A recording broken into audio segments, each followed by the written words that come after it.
everybody. Happy first official day of summer, June 20th. Yeah. It is the first hour of the first official day of summer. It kicks in like 6 something. Or Tom, is that right? After 6? 9:43. 9:43. Yeah. Well, anyways. No, it's the first day of summer. Okay, good. Tomorrow's the first full day. Full day. Okay, Yeah. perfect. Well, welcome to Unscripted, everyone. Happy Friday. I'm Maddie Conklin. And I'm Tom Turton. Yes, Tom Turton. I know you and Jeremy probably caught up on Monday, but I want to know, how was your Father's Day? Well, it was fine. I was driving from the Chicago area to here. What were you doing up there? I was seeing my family up there for the weekend. That's right. I was watching you guys on Monday. Yeah. Okay. So you were up there visiting family. Okay. Mm-hmm. You did it like in just a day, right? 8 hours? Friday I drove up. Sunday I drove back. Okay. So you had like a full Saturday. Yes. It was a full day, and I got to see my family and everything. It was very nice. Good. Very Do you like the drive up to the Chicago area? Is it easy? Yeah, there are a couple of, choke points when you get around St. Louis, and especially when you're traveling from Illinois into Indiana. That stretch, it may have taken me longer to go 20 miles than it did the 780 miles before it, or whatever it is. Uh-huh. Yeah, it's they're always working on something up there. Something. And it's like 5 and 6 lanes of traffic on each side, and they come to a standstill. Oh. See, I'd rather creep along in traffic than a standstill. Yeah. Because I would fall asleep, honestly. If I was just at a standstill, I'd be like, all right, I'm going to take a nap, You can, and there's one particular point. I don't know if it's true anymore, but it used to be the largest man-made hole in the world. It's a quarry. Okay. And a bridge goes across it.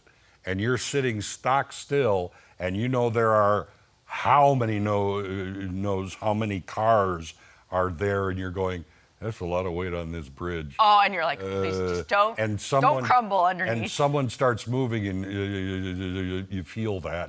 So that's not a lot of fun when it happens there, but it Definitely not. does all the time. The engineers knew what they were doing. I hope so, yeah. Okay, also, in addition to the start of summer today, is the 50th anniversary of Jaws. Dun-it, dun-it, dun-it. And Chris Luzader will be in later this hour to kind of do some trivia with us about it. Yeah. But Jake actually asked us last week, I believe it was Jeremy and myself, but your favorite Spielberg-directed movie? Because that was like Spielberg's first big blockbuster, wasn't it? Yeah, it was like in his 20s. It is considered the first summer blockbuster. The whole, theme of releasing these big blockbusters in the summertime, that's the one that started it. Yeah. Yeah. So it was that, and if I was going to go with one that's my favorite, I think his best would be Schindler's List. Ooh, that one. I mean, yes. it's tough to say. He did many great movies. I don't mean that, but that's one that his denouement. That is, that's top of the hill. That was Liam Neeson, right? Ray Fiennes. Ray Fiennes. And then that was a huge cast as well. Yes. I said last week, Schindler's List is really great, but I think my favorite of his is Catch Me If You Can with DiCaprio and Hanks. That's a terrific movie. Yeah. I mean, again, so many to name, so many to choose from. How do you say which one's your favorite, Yeah, and some of them he didn't necessarily direct, but he had a hand in producing, and so his name is throughout movies, over the past 50 years or whatever. Yeah, if it's the 50th anniversary of Jaws, like, goodness. Yeah, I'm the guy who I saw it when it came out in theaters. Did it make you scared of pools? It made me terrified of the ocean, but I would have this innate fear that there was Jaws at the bottom of the deep end of the pool. I understand that. I do, and a lot of people were like that. It made me, I actually bought a book. It was the Navy's research on shark attacks. Okay. Because I wanted to see what is the reality of all of this stuff, and it was fascinating to me. But yeah, it made me look a whole different way at different way. Well, speaking of fascinating, a chicken walks into Buffalo Wild Wings. And it sounds like the beginning of a Tom Turton joke, but I tell you what, it isn't. Okay, see for yourself. This restaurant in Des Moines, Iowa, got a very strange visitor the other day. A little chicken said, "Hey, what are you guys doing in there?" And the good news is the chicken didn't end up on the menu.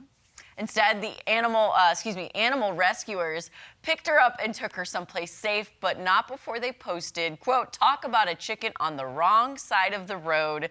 And they followed up by posting, "While this hen isn't currently available for adoption, we have many others who are." So mother hen, make sure you know where you're going next time. That is not the door you want to go clucking at. I'm still afraid they may have just delayed the inevitable. You know, it's like, okay, they saved the chicken from Buffalo Wild Wings, and Colonel Sanders is going to get him about a year later. Yeah. Here's the thing. Yeah. Mother hen probably said, "Oh, Buffalo, I'm in no harm here. Yeah. Hello, welcome."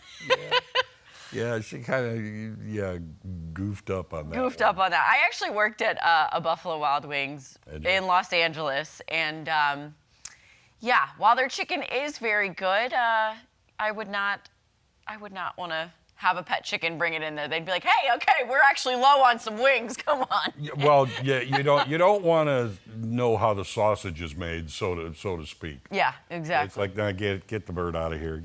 No. Yeah.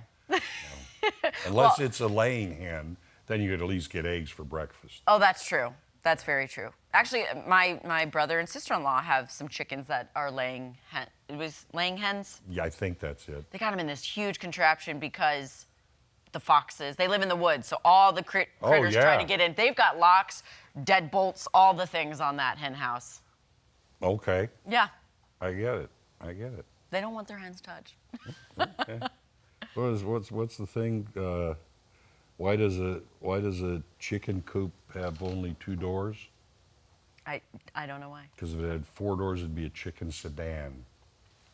Anyway, With that. over time, AI can hurt your critical thinking skills. You think? No, really? Yeah. Somebody did a study. They got paid. All right. That's according to a new study by MIT's Media Lab. Researchers separated people into 3 groups. One using ChatGPT, another using Google's search engine, and a third using nothing. All right? They asked subjects to write several SAT essays and monitored the writer's brain activity using an EEG. Researchers found that ChatGPT users had the lowest engagement over a few months. Those who used Google's search engine were found to have moderate brain engagement. The group that used nothing showed the strongest wide-ranging engagements, and any boomer like me would have told you that anyhow. Exactly. You guys know. Okay. I didn't think MIT had to do that study. Just for the boomer here to say, "Yeah, could have told you without all the study and the research." Yeah, that's something else a boomer would say, isn't it? Yeah. I could have told you that. Well, here's the thing. I was actually talking about this with Brett Piper the other day. We were Yeah. heading to West Plains, so we had a lot of time to talk, and we were talking about AI and all. I don't even know how to access ChatGPT. A, because I don't want to, Yeah. and B, because it's still an anomaly to me. I don't understand it. I know it can make full itineraries. Is it an app? Do you go to www.chatgpt.com? What is it? I don't know. I don't either. I know, I don't know why I'm asking you. I really wanted to say, you mean you don't know? A boomer knows? And it's like, no, not. I just have I have a little trouble seeing how things are done with it. I mean, yes, it can be a terrific tool. Right. But I don't think it should take over critical thinking or creative thinking or anything like that. If it can do my dishes, I'm all for it. I'm all Right. for that kind of stuff. Yeah. Because that's what we always talked about. Oh, we're going to have robots that do this, and this does this, and I don't have to do that anymore. Yeah. Well, I didn't want it to think for me. Exactly. Yeah, so it's a double-edged sword there. Yeah.